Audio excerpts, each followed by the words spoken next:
Welcome back to another video from the Clark & Addison Gaming Company. My name is Brian Hafferkamp. I'm the designer and creator at Clark & Addison. In this game, or in this video, we're going to have an unboxing. So not too many of those to be had, but trying to get more physical products out there.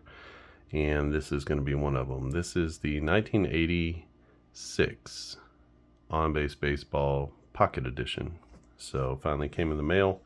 The process is that I have to order a proof, so at least one copy, and then I think after I order it, they wait, or when it gets here, they wait a week or something like that, and then I can make it live. So this will be coming online soon, and it's really good because I can check it to make sure that there's no issues with the cards. I can really go over them, and if there are any issues, I can go back and fix them. So comes in this nice little box. I won't show you the front side. That's got my address and everything, but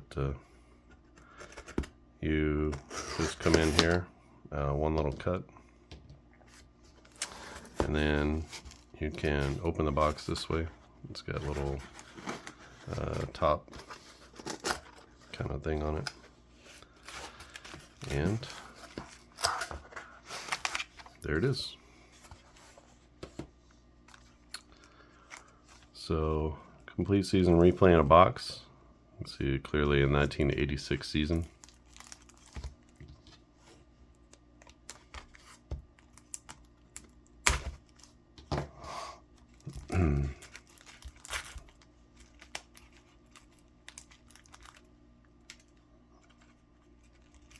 Hopefully I can get into it.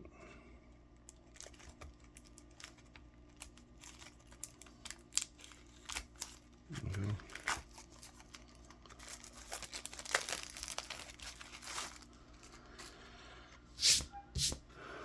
All right, so if you don't know On Base Baseball, it's a sort of a quick to medium play game, and similar to APBA and Stratomatic Basic. Each box has what we call hook. A hook, it's called a hook box, I guess. So there's like a little hook there you can see that hooks into there. And you got the Pocket Edition. And then when you open it up, you've got all of the different sort of the basic rules here for the game. You can see everything is actually part of the box, and how to get started and kind of roll out each at bat. And then you've got all the different cards here. So these are going to be pitcher cards, and you use these to determine, well, you'll read off of them first and see if there's a bat that comes off that, and then if the result doesn't come off a year, so if it's anything but a 24, then you go over to the batter cards. So we got the different batter cards here. There's even a pitcher batting card that you can use, and there are 4 different pitcher grades basically, and there are 4 different batter grades plus the pitcher. So there's your worst players. So so it comes with all of those cards, and then these are the player cards. So for the Milwaukee Brewers, Molitor, Yount, Ben Ogilvy, Gorman Thomas, Rob Deere, Glenn Braggs. So this is the 1986 season, and on the back it has all of the pitchers. So Teddy Higuera, Bill Wegman, Juan Nieves, Danny Darwin's on here.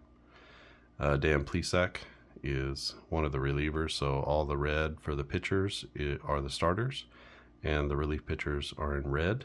The relief pitchers are in black, starters are in red, and they go from most batters faced or innings pitched to the least. So within each grouping, your most used players are at the top of each of those groupings. And down here, the red is going to be your most used starting lineup. So if you just want to like bust out a game, you just want to play Milwaukee against Boston, then you can literally set this lineup. This is their most used lineup in order, And then you have your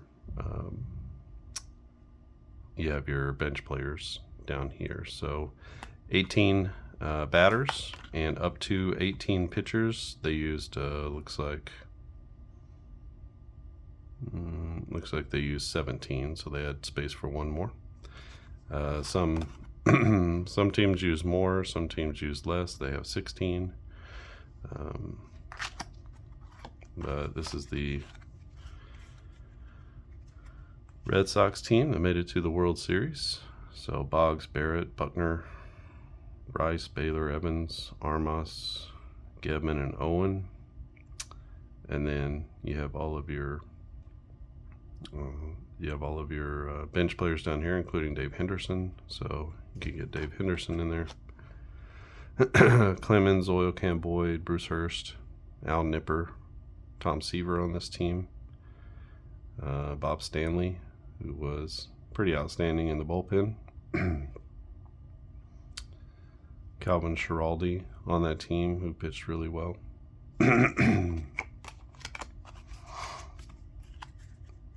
of the teams I grew up with, 86 Texas Rangers, with Oda B. McDowell leading off, and Pete O'Brien and Pete Incaviglia. Steve Bushell. Ruben Sierra, young Ruben Sierra, coming off the bench. Tom Pachork. Darryl Porter, kind of an older player. And Pittsburgh with Bonds leading off. Sid Bream in the middle. And Tony Pena on this team.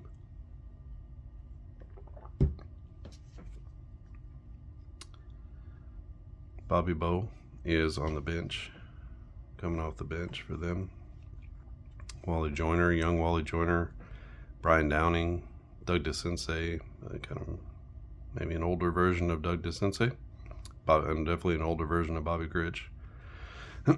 Dick Schofield on this team, Gary Pettis on this team, Reggie Jackson, a California Angel in 1986, maybe his last season, can't remember. For the Orioles, you get Murray and Ripken in the middle. Freddie Lynn on this team as well. And the Mariners, this is just before Junior Griffey gets to the Mariners, so just before those 90s Mariners. You get Harold Reynolds, Dave Henderson on this team as well. For the Giants, one of my favorite players, Will Clark, hitting second in this lineup after Dan Glad and Chili Davis on this team. Robbie Thompson, runner-up for Rookie of the Year, I believe. And then Jose Uribe with his minus 21 batting runs. Bob Melvin on this team, Candy Maldonado. Brings back the memories. Tim Rock Raines at the top of the Expos lineup. The Hawk, Andre Dawson, Hubie Brooks, Tim Wallach. That was a good lineup. A young Andres Galarraga. And I remember Vance Law's baseball cards all the time. He wore glasses. I just remember like almost every pack came with a Vance Law card. Casey Candell on that team, maybe a young Casey Candell. For the Tigers, Sweet Lou Whitaker at the top with Trammell, Gibson, Darrell Evans. That's a good lineup for Detroit. Chet Lemon on this team. Yeah, that's a pretty loaded lineup there. Steve Sachs, who was lights out when he first started. Mike Marshall, Socha, Mariano Duncan on this team. Enos Cabell played for the 86 Dodgers. And Bill Russell. For the Cardinals, Vince Coleman, Willie McGee setting the table. You can see they're 9 and they're 6, just stealing bases like crazy. Jack Clark in the middle. Andy Van Slyke, pre-Pirates. Andy Van Slyke, Terry Pendleton on that team. The Wizard of Oz on that team. Nice looking team. Jose Oquendo, always a good backup kind of player. For the Reds, this is just before they popped in the late 90s. So Dave Parker, Eric Davis, Barry Larkin, Dave Concepcion on this team. Pete Rose on this team. Tony Perez. This is like the Reds from back in the day. For the Braves, Murphy and Horner and Ken Griffey Sr. In the middle of their order. Claudio Washington on this team. Ted Simmons on this team. Gerald Perry on the team. The Blue Jays, Tony Fernandez at the top. George Bell and Jesse Barfield. That's a good 4 or 5. And Cecil Fielder, young Cecil Fielder in here. And young Fred McGriff. I believe this is Freddie McGriff's first or second season. Tony Phillips. So this is the A's team that was right before they popped as well. Tony Phillips. Canseco was a rookie. Dave Kingman. Carney Lansford. Dusty Baker Jr. Mark McGuire, I believe, was a rookie in this season. He's on here as well. And Mike Gallego. Look at Mike Gallego down here. So you see the bones sometimes of these teams that are they're right there. You know, they're like 1 or 2 years away, and you can kind of see right before they get there. The Astros, dominant team. Doran, Walling, Davis, Bass, Cruz, Ashby, Reynolds. Phil Garner on the bench. Dickie Thon on the bench. Terry Poole on the bench. And they had a really good run throughout the 80s. For the Phillies, Juan Samuel, Mike Schmidt, Von Hayes. This is sort of post, definitely 6 years after their World Series win. Darren Dalton is on this team. The Padres, Tony Gwynn, Kevin McReynolds, 2 big-time players. Steve Garvey, former big-time player. Carmelo Martinez. Nettles on this team. Marvell Wynn. Crucker is pre-Philadelphia John Kruk. Bip Roberts on this team. Bruce Bochy. And Benito Santiago, the young catcher. For the Mets, this is the world champion Mets, 1986. Dykstra, Bagman, Hernandez, Carter, Strawberry, Wilson, Knight, and Santana, their starting 9. Kevin Mitchell coming off the bench. Hojo coming off the bench. Kevin Elster coming off the bench. Some really good players from the 80s. Julio Franco, when he played for the Indians. Franco and Carter. I played a few games with these Indians. They were the highest scoring team. They scored the most runs in the majors in 1986. So that was why I played with them. I played them against the Astros, who allowed the fewest runs, which I thought would be an interesting matchup. Corey Snyder coming off the bench. Dave Clark and Jay Bell. This is pre-Pirates Jay Bell. For the Yankees, it's Ricky Henderson, Willie Randolph, Tom Mattingly, Winfield, Easler. That's a pretty salty top 5. Ken Griffey, Sr., Pagliarulo, Butch Weiniger, and Bobby Meacham rounded out. Dan Pascal coming off the bench with 20 batting runs. And Ron Hassey, a good option coming off the bench as well. For the White Sox, Harold Baines in the middle, younger Harold Baines. George Foster on this team. Ozzie Guillen and Fisk was playing in the outfield. I guess he would have been toward the end of his career here. And Bobby Bowe. For the Twins, Kirby Puckett at the top of the order. Herbeck, Tom Brunansky, Gagne. You start to see again, this is sort of the bones of their 1991 season, 1991 team. For the Cubbies, not much going on here. Gary Matthews, Ryan Sandberg. This is 2 years after their 84 run. Leon Durham. Shawn Dunston. I know it's Sean Dunston, but I grew up watching him play shortstop, so I have a lot of connection to Sean Dunston. Rafi Palmeiro, young Palmeiro, here coming off the bench. Chris Spire on this team. For the Royals, Lonnie Smith, Willie Wilson, George Brett, Hal McRae, another pretty salty team at the top. Didn't have the best year like they did in 1980 and probably, 82, something like that. Frank White, Balboni, Jim Sundberg on this team.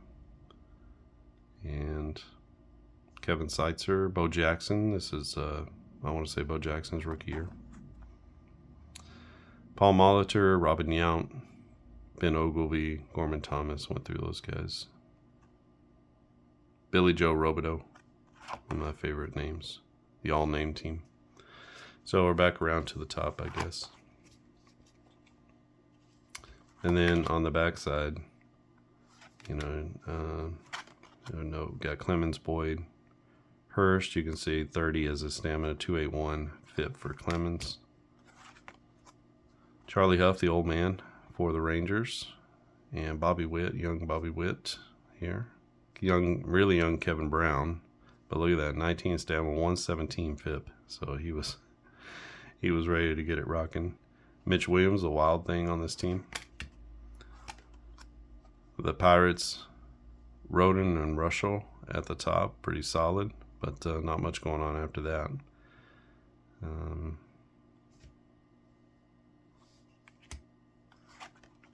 The Angels, Witt, McCaskill, John Candelaria. This is Mike Witt, so Bobby Witt's brother. Vern Rule on this team.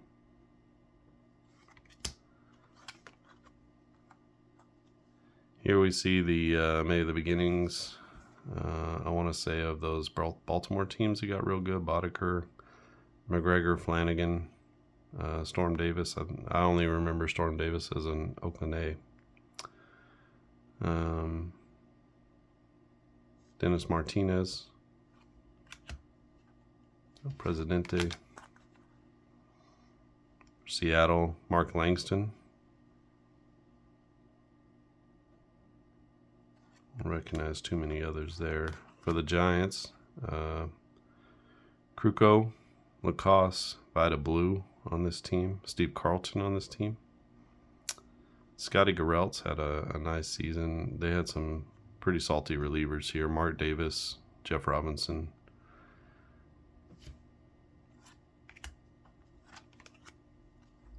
For the Expos, Bryn Smith was always really solid through the 80s. Dennis Martinez gets traded. Andy McGaffigan had some really good seasons through the 80s as well. Jack Morris, a bulldog on the mound. Frank Tanana. Didn't have a lot of starting pitchers here, so all their starters just made the starts, man. You can just pencil them in. They have top 4, and they just made the starts. You got Dave LaPointe here with 20, so he was probably making some spot starts. And Eric King probably making some spot starts as well. For the Dodgers, Fernando and Hershiser and Welch and Honeycutt, same thing. They're just making their starts at the top. That's a solid top 4 right there. Alejandro Pena on that team had some seasons going even into the 90s. For the Cardinals, Bob Forsch at the top of their rotation. John Tudor on that team. Todd Worrell. Joe Baver, who would go on to pitch really well. Tom Browning for the Reds. Gullickson, Mario Soto on this Reds team. John Franco, who would become a member of the Mets. Lefty John Franco. For the Bravos, not a whole lot going on here. Dole Alexander, Rick Mailer. Zane Smith had some nice years for them. Paul Ossenmacher, so a young Paul Ossenmacher here. I used Paul Ossenmacher in my 95 World Series replay. He was with the Indians. Bruce Sutter. Who Toronto? Jimmy Key, Dave Stieb. Again, sort of the bones of their run to the World Series here. So Jimmy Key and Steve definitely part of that.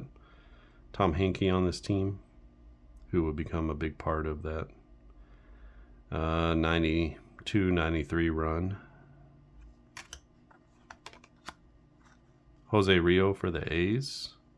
Dave Stewart, Eric Plunk, Moose Haas. Was a good name, Moose Haas. Jay Howell on this team, young Jay Howell. He would become a Dodger at some point. For Houston, loaded at the top. This just a loaded rotation. Mike Scott, Bob Nepper, Nolan Ryan, Jim DeShays, Danny Darwin. That's about as good as you're going to be able to throw out there. Kerfield had a really good year. Aurelio Lopez had a good year. Larry Anderson had a good year. I mean, just top to bottom. Like from here all the way up. Just really solid. The Phillies.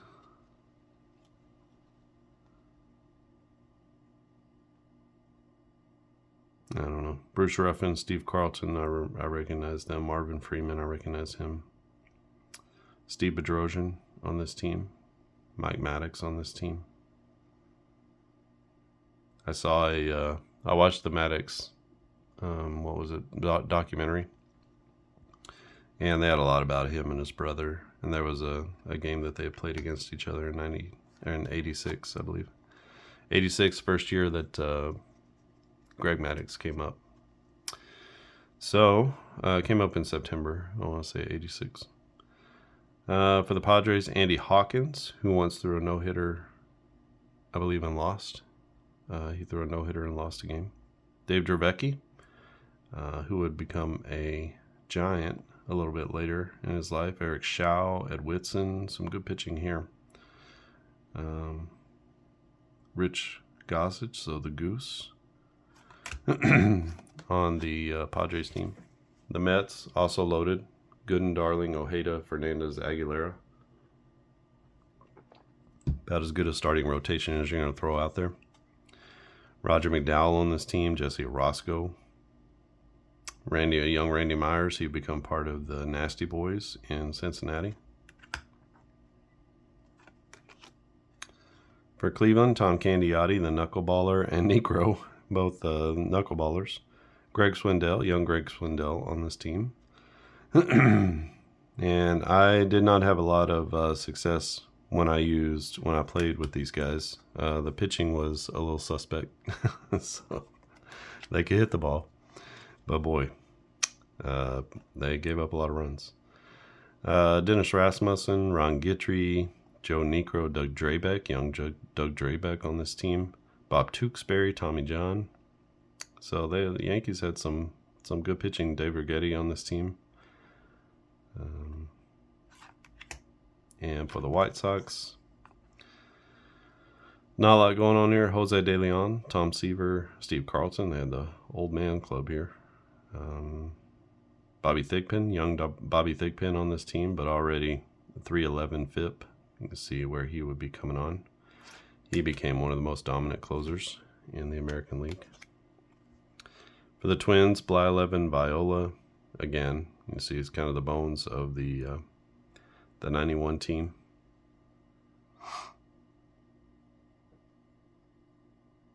Not a lot to get super excited about there. For the Cubbies, the Eck at the top of the rotation with Rick Sutcliffe, Steve Trout. I mean, that's a pretty solid top four. You don't get a lot of depth there, but Gregory Maddox here. Like I said, he came up and made several starts in September and had a 3.90 FIP. He had a rough year 2, year 3, and then by year 4, he had started to get it together. Lee Smith on this team, so big time closer. And Dick Ruthven, so an 877 FIP for Dick Ruthven toward the end of his career.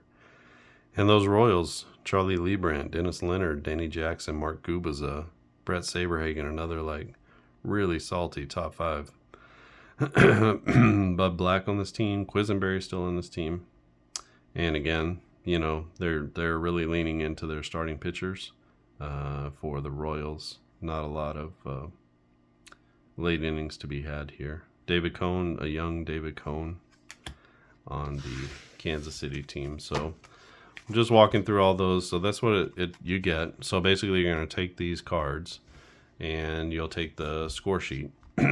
You'll transfer the names, the batting, defense, and speed over to the score sheet. And don't know if I have one.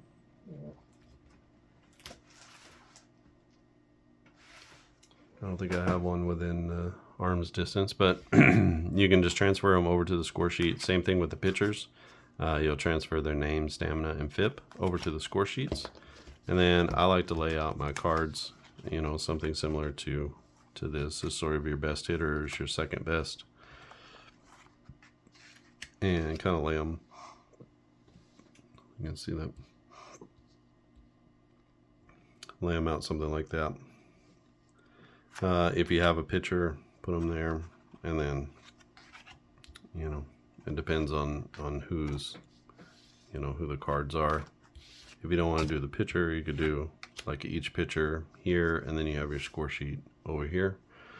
So you just lay the cards out, and you're especially going to need probably all 4 of these batting cards, because you can look and see if there's a 30-plus player on the team or not. Like here. For the Brewers, there's nobody with a 30-plus, so you can sort of eliminate that and do something more like that. Just knowing you wouldn't need that, but if they were playing against the Red Sox, you would need it. So you're going to need to keep those cards around. So lay it out however you need to lay it out, but the cards are there. There's nothing on the back, so you're just concerned with the front. Same thing here. You're only concerned with the front. So this is how you would deal with the player cards. And basically this is an entire season's worth of replay in a box. Now you may come up on a handful of players from each team that did not make it into the set. I used the tarot size cards, so these are a little bit bigger than a playing card size. Playing cards come to about right there and or down, but they're the same width as a playing card. They're just a little bit taller, which may allow me to squeeze in a couple more players on the batter and the pitcher sides. So you'll get every team for 1986. I believe it's 28 teams. And so you'll get every team in Major League Baseball. You'll get their starting lineup, plus you'll get all the guys who played off the bench. And like I said, you can when you purchase it, you can download the instructions and you can download the scorecards. You can also find those on the clarkandaddisongaming.com website, and those are in the free downloads, I believe. You can just go and download and print those out. But it's just sort of like if you forget, about ground outs or fly outs or whatever, you forget some of these things. What do I do on a double play? How do I read these sort of split results? This is how to do just the general, go from the pitcher to the batter, and the D10 indicates the fielder, how to do an error check, what to do on long singles, and stealing and extra bases. So you have sort of the basics here with you every time inside the box itself. And if you have any questions, you can always go to clarkandaddisongaming.com and send me an email through the contact form. You can email me at clarkandaddisongaming@gmail.com. But super excited about this. 1986. So you're using the 1980s, what do they call it? Game engine chart. So we're using the 1980s game engine chart. And it's pretty cool. Pretty cool to see these in person. I've gotten really good reviews so far about these pocket editions. They're starting to get to people now. A couple people this week have told me they've received their 1980 cards, and super excited about how they look, how they feel, having a physical product in hand. These are gamers who played on-base baseball for years, and super excited about that. So if you want to give it a try, I'll put the link down in the description, and you'll be able to go there and check it out. I don't know when that link is going to go live. I'll try to make it live as quick as I can, but this is it. So this is the Pocket, what I call the Pocket Edition. And again, you can just take all of these things and put them together, and you basically have an entire season of baseball in a box that fits in your pocket. So you put the cards in there like that, and then you wrap it up like a little baby, and then you hook it like so, and there you have the Pocket Edition. I took these with me the other day, and I played somewhere. Where did I go? I want to say I took them with me somewhere, and I played a quick game. Oh, it was an event, something where I just had to take and drop my daughter off. And so I went and I just laid them out. I had about a half hour and played a game between the Giants and the Pirates. So that was really cool, because I could just take this, and I could take my I have like a little small notebook like this size, and it's just one of those ones with a little wrap, and you can kind of take it with you. It's got a hard cover to it, and you take notes and stuff like that in it. But I took it, I laid out my teams, I played out the game, and I used the online dice rolling app. So if you go online, any browser, and you search for On Base Baseball Dice Roller, then that will come up. You'll see the Dice Roller application. It's hosted at GitHub. So if you look at the URL, it'll say GitHub, and it'll have my name attached to it. So you can go to the Dice Roller app, and it rolls the 2d6s and the d9 for you. That way, if you don't have dice, or you're not I wasn't in a place where I could just pull out dice and start rolling them. I needed something a little bit more quiet, so I used the online dice roller app. Once you hit the web page, if you leave it open, you'll never have to reload or anything like that. Everything runs once you load it once. So even if you lose internet connectivity or something like that, as long as you hit the page once, and keep the tab open, it should still work for you. So it's sort of semi-offline compatible. I haven't made it fully offline compatible, where you just have to visit the site once, and then you never have to be online again. I can do that. I haven't done that with that application yet, but it's a really cool dice roller, just because it gives you access to rolling dice specifically for on-base baseball every time. Now, it doesn't automatically put the lower number first, so you'll have to just look and read the lower D6 first. But the smaller, the lower, however you want to say it. But it does give you a true D9 roll, which is nice. So if you roll a physical D10, when you hit on a 10, you have to just re-roll.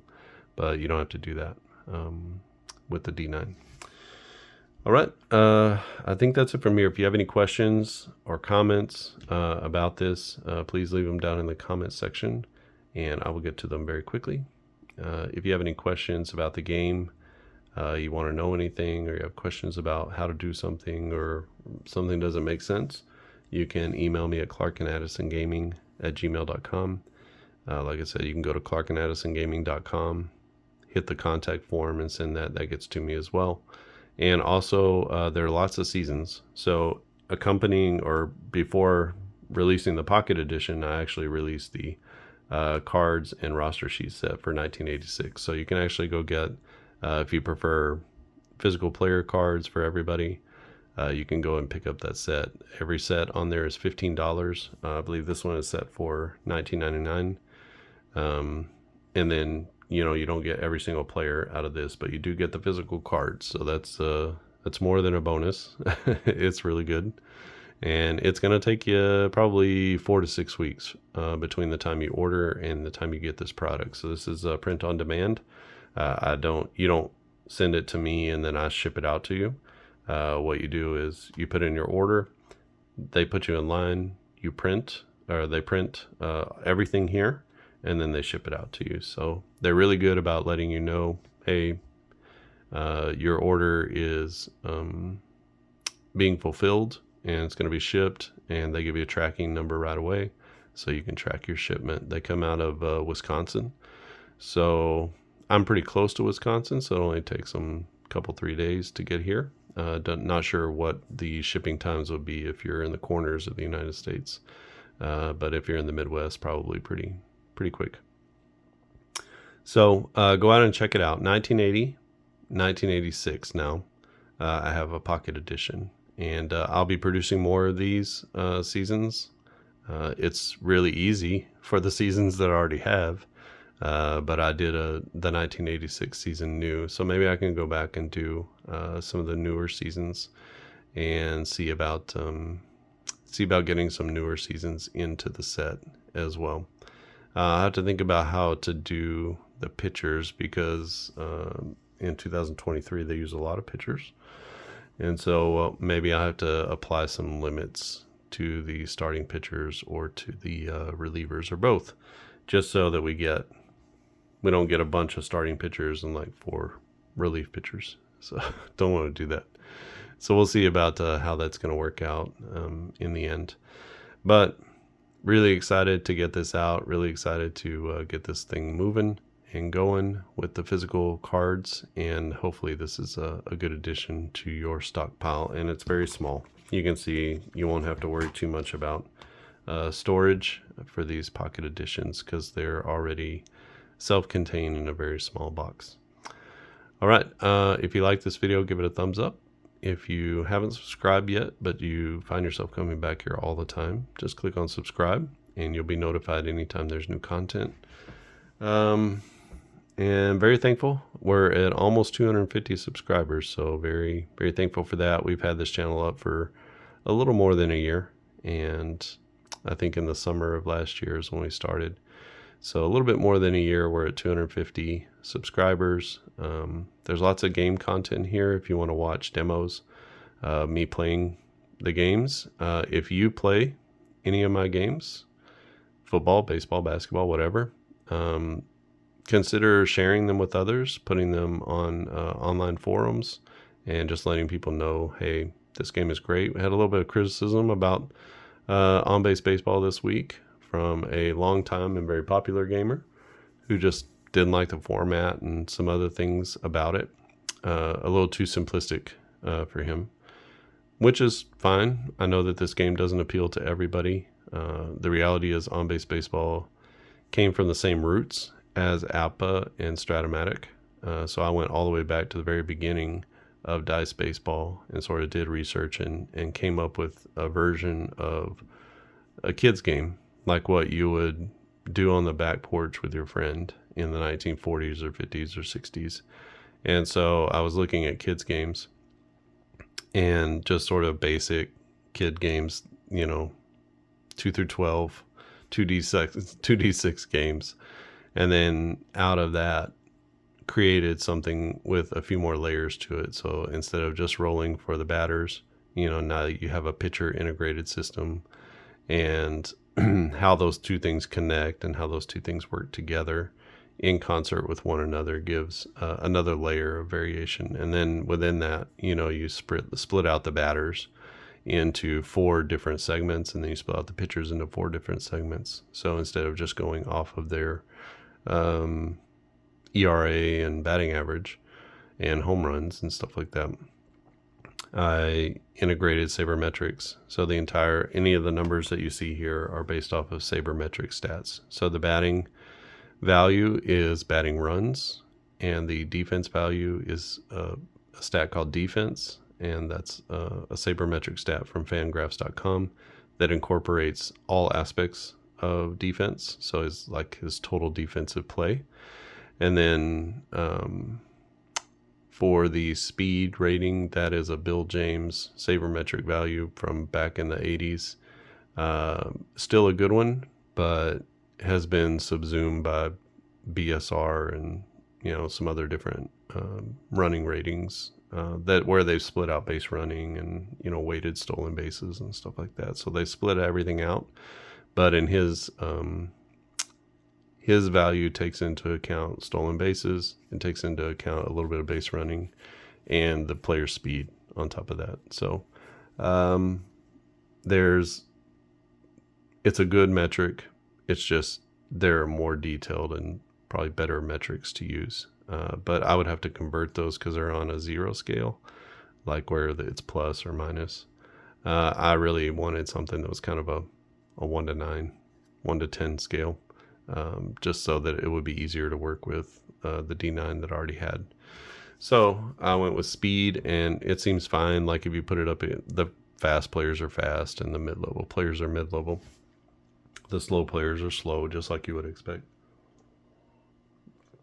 And it makes for a really simple base running system. And that's what you're going to find about the game. It's very simple and very quick to play, especially when you kind of get used to all the rhythm of, where everything is and how everything works. Some results are going to come up 12, 16, 55 usually, but not always. So a lot of the results are going to kind of come back over and over again, and you'll just be like, oh, okay, 23 is probably a ground out, but not always, but it probably is.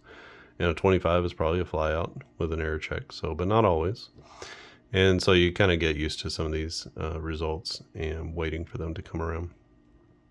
And that kind of speeds up play just a little bit. So the point of the game, though, is to be a canvas, a very minimalist canvas for you to create the game that you want to play.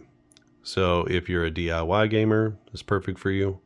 If you find yourself always kind of tinkering with games and adding this and adding that, and I just want to put this little detail in here, and I want to make sure that I add this and take advantage of this, you're building little charts, to be able to add those things in, this is the perfect game for you. So it's meant to be added to.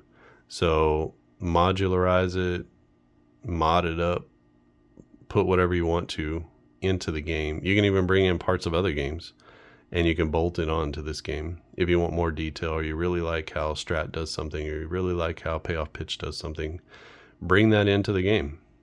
So use this as a base, and then if you want to use the base running system from Season Ticket, then use the base running system from Season Ticket. You might have to modify some things, but it's definitely doable.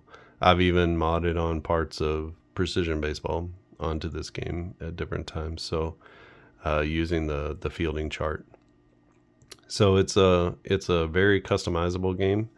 And I wanted to do that originally because when I first started looking at the community, there were a lot of people who were frustrated by games who were just like explicitly telling them, do this, do this, do this, do this. And they were like, it doesn't make sense, that you would do that you would want to make this happen on that kind of play. Or maybe they're making some like weird leaps and they're modding those games. So APA, Strat, they're modding those games because there's something missing in those games, or they feel like there's something missing.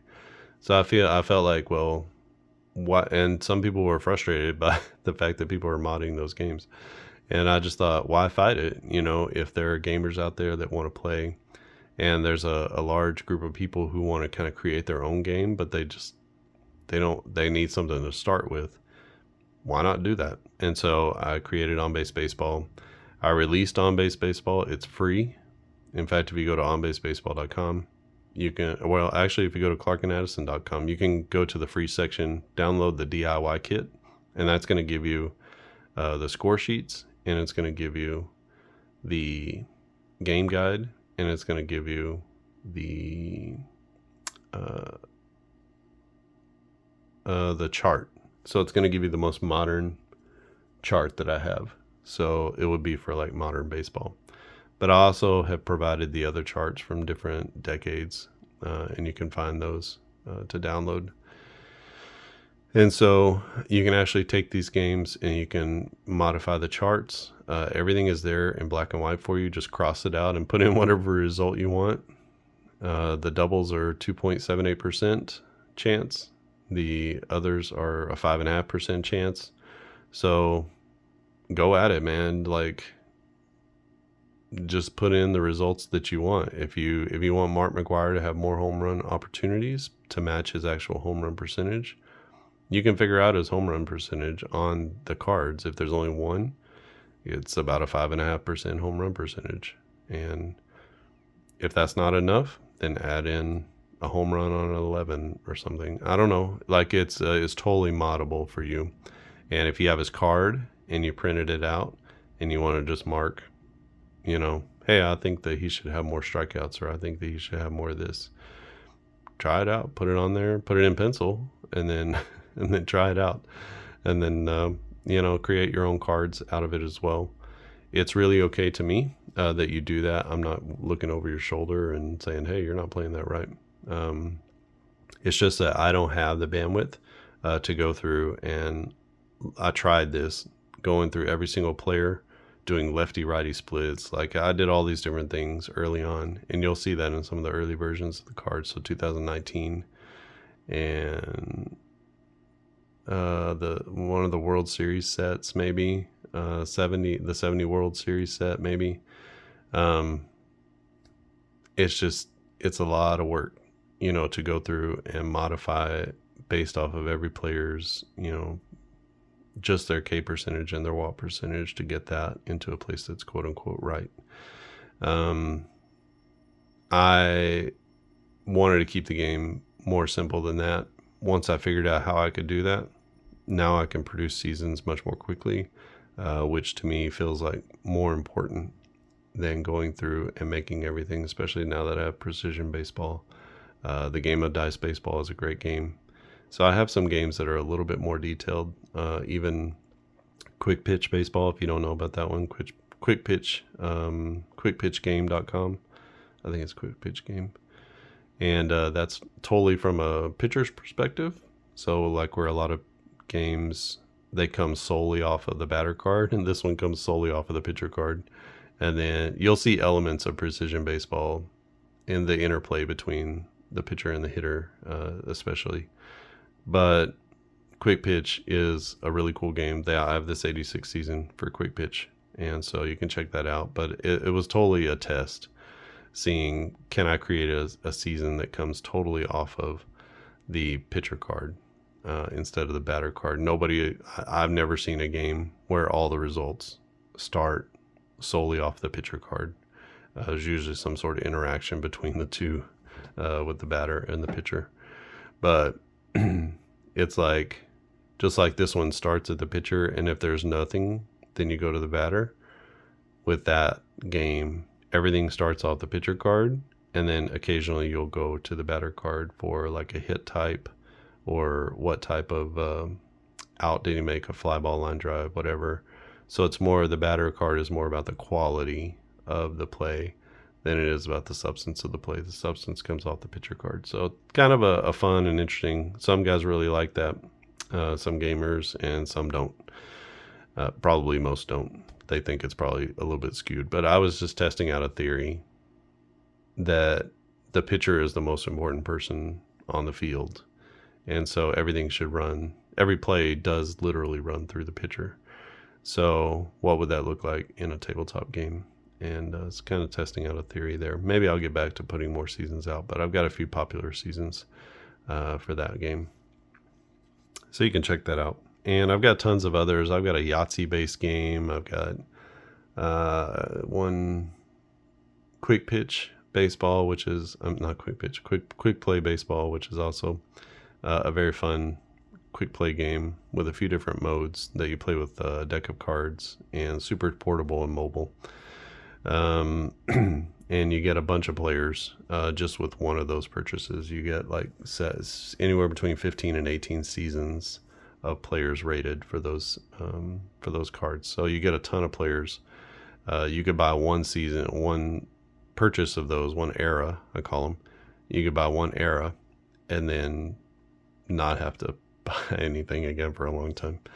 So there's a lot, or you could incorporate that into another replay where you can do quick play games instead of, as a way to sim who might win in those games.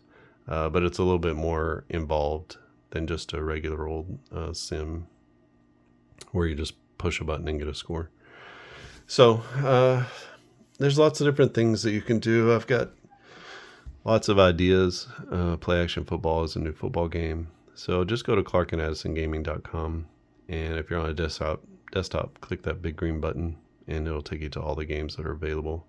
A lot of my games have demos, free demos, or things you can try. If you don't see a demo for a game, just reach out to me, email me, send me a contact message through the contact form. I'll be happy to send you a couple teams. You can try something out, and just check it out for yourself. So, all right. So that's enough. You've been staring at this box on the screen for a long time. So this is On Base Baseball 1986 Pocket Edition. Again, if you have any questions or comments, leave them down in the comments section. Otherwise, I'll be around for another video at some point. Thanks for watching, and I'll see you again next time.